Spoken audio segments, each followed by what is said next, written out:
வணக்கம் நண்பர்களே, நீங்கள் இந்த சேனலை பார்த்ததுக்கு ரொம்ப நன்றி. ஆக்சுவலி நம்ம இன்றைக்கி இந்த சேனலில் என்ன பண்ண போகிறோம் அப்படின்னா, உணவே மருந்து. இதுதான் நம்ம கான்செப்ட்டு. இந்த உணவே மருந்து அப்படிங்கிற கான்செப்டில் பார்த்திங்கன்னா, உடல் நலத்துக்கு தேவையான உணவுகளை நம்ம தயார் பண்ணுறதா இந்த வீடியோவோட நோக்கம். இன்றைக்கி பார்த்திங்கன்னா நமக்கு எல்லாத்துக்குமே உலகம் முழுவதும் தேவைப்படுதுன்னா உடலுக்கான எதிர்ப்பு சக்தி, அதாவது இம்யூனிட்டி. இந்த இம்யூனிட்டி அதிகரிக்கிறதுக்கு நாம் என்ன பண்ணணும், நம்ம முன்னோர்கள் என்ன பண்ணியிருக்காங்க, அந்த வழிமுறை தான் நாம் இன்றைக்கி ஃபஸ்ட்டு பார்க்க போகிறோம். அதில் மிக முக்கியமானது என்னென்னா, நம்ம முன்னோர்களுடைய இம்யூனிட்டிக்கு ஒரு மிக முக்கிய காரணம் பார்த்திங்கன்னா, அது பழைய சோறு. இது பழைய சோறுன்னு சொல்லுவோம், கரை சோறுன்னு சொல்லுவோம். இன்றைக்கி நம்மலாம் ஐஸ் பிரியாணி அப்படின்னு சொல்கிறோம். ஸோ இந்த ஐஸ் பிரியாணியை நம்ம எப்படி செய்யலாம் அப்படிங்கிறதான் பார்க்க போகிறோம்.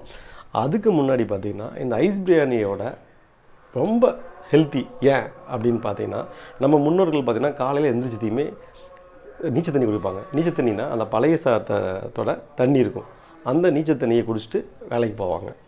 அவங்க போயிட்டு ஒரு 11 மணி சுமாருக்கு பார்த்திங்கன்னா நல்ல தயிர் ஊற்றி அந்த சாப்பாட்டில் நல்லா கரைச்சி அந்த பழைய சாதத்தை குடிப்பாங்க.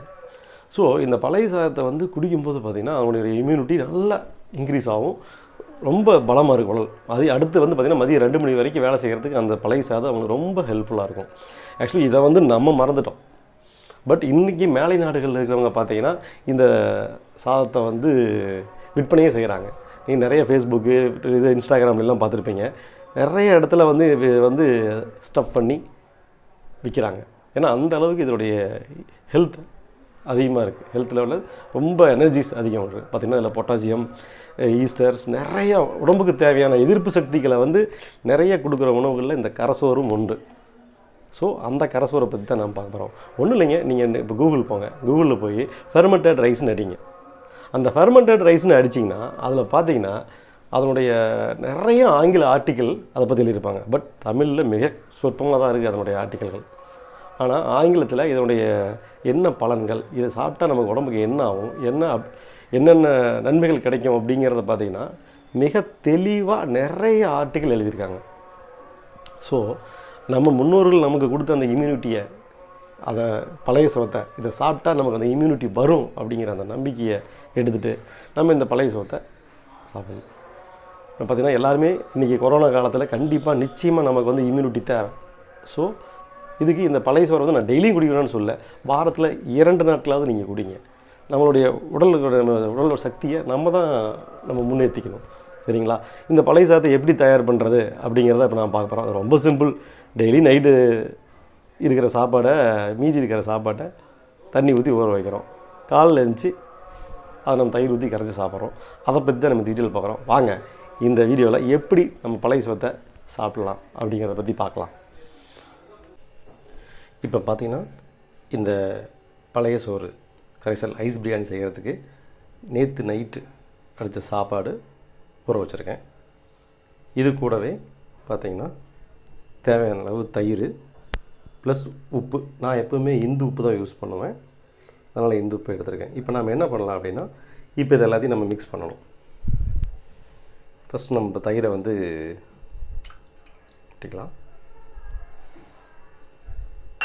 அடுத்து உப்பு தேவையான அளவு, நமக்கு நீங்கள் உங்களுக்கு எப்படி தேவையோ அந்த அளவுக்கு நம்ம அந்த உப்பை போட்டுக்கலாம். ஸோ இப்போ நம்ம அடுத்து என்ன பண்ணணும்னா, இதை நல்லா கரைக்கணும். முக்கியமாக கையில் கரைக்கணும்.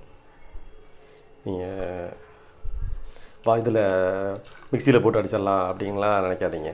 நல்லா கையில் கரைக்கணும். ஸோ இது கையில் கரைக்க தான் அதனுடைய சுவையே அதிகமாக இருக்கும். நல்ல மைய கரைக்கணும். சும்மா 1-2 நாளாக இல்லை அப்படிலாம் இல்லாமல் நல்ல மைய கரைச்சி,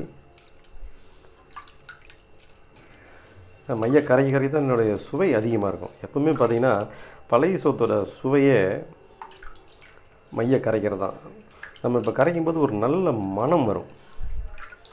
இந்த தண்ணி, அந்த சாப்பாடு, தயிர், இது 3 நல்லா கலந்துருக்கும்போது வர்ற மனம்தான் முக்கியம். ஸோ சாப்பாடு கெடாமல் இருக்குது அப்படிங்கிறதுக்கு இந்த மனம் தான் முக்கியம். கெட்டு போச்சுன்னா அந்த நஞ்சு வச்சுன்னா அது ஒரு வாசம் தனியாக அடிக்கும். அந்த வாசம் இல்லாமல் நம்ம பயன்படுத்தணும். குறைஞ்சபட்சம் ஒரு 5 மினிட்ஸாவது நீங்கள் பிசைய வேண்டியது இருக்கும். அப்படி பிசைஞ்சால் தான் அதனுடைய குவாலிட்டி இருக்கும். பார்த்திங்கன்னா இப்போ ஒரு 5 நிமிஷம் நல்ல மைய பிசைஞ்சதில் சாப்பாடு நல்லா கரைஞ்சிருச்சு. பார்த்திங்கன்னா அந்த தண்ணியோடைய நிறமே பார்த்திங்கன்னா மாறி இருக்கும், பார்த்தா தெரியும். இப்போ நம்ம அடுத்து என்ன பண்ணணும்னா இதுக்கு சாப்பிட்றதுக்கு ரெடி ஆகிடலாம். நல்லா கரைச்சாச்சு.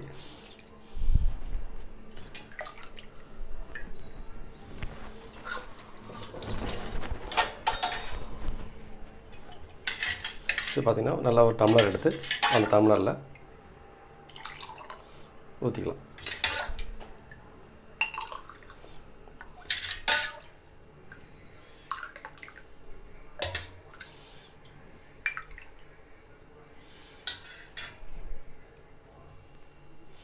இப்போ இந்த டம்ளரில் நம்ம ஊற்றிட்டு அடுத்தது இதை சாப்பிட தயாராகும் போது சும்மா வெறும் இதை குடிக்க முடியுமா?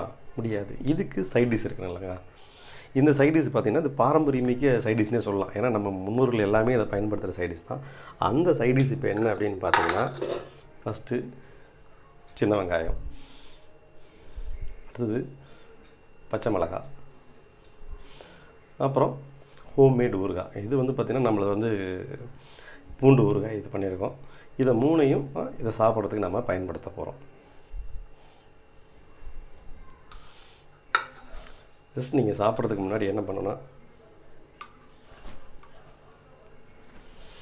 இதில் கொஞ்சம் வெங்காயம், கம்பல்சரி வெங்காயத்தை போட்டுடணும். வெங்காயம் தான் இதனுடைய சுவையே அடித்து கொடுக்கும். ஸோ நீங்கள் வெங்காயம், பழைய சோறு, பச்சை மிளகா ப்ளஸ் ஊறுகாய் வச்சு சாப்பிடும்போது இதனுடைய டேஸ்ட்டு மட்டும் அல்லாமல் இதனுடைய முழு பலனும் உங்களுக்கு கிடைக்கும். அதாவது உடலே நலம் அப்படிங்கிற இந்த டைப்பான உணவுகளில் இந்த பழைய சோத்துக்கு மிக முக்கியமான இடம் உண்டுங்க. ஸோ இதை பழைய சோறுன்னு சொல்லுவோம், ஐஸ் பிரியாணின்னு சொல்லுவோம், கரசோறுன்னு சொல்லுவோம். இது எங்கள் ஏரியாவில் ஒவ்வொரு ஊருக்கும் இதனுடைய தன்மை மாறிட்டே இருக்கும், பேரும் மாறிட்டு இருக்கும். நம்ம ஊருடைய சாப்பாடு அந்த தண்ணி உண்டான சுவை தான் இந்த பழைய சோறில் இருக்கும். என்னங்க, நீங்களும் ரெடி ஆகிட்டிங்களா பழைய சோறு சாப்பிட்றதுக்கு? மறக்காமல் சாப்பிடுங்க.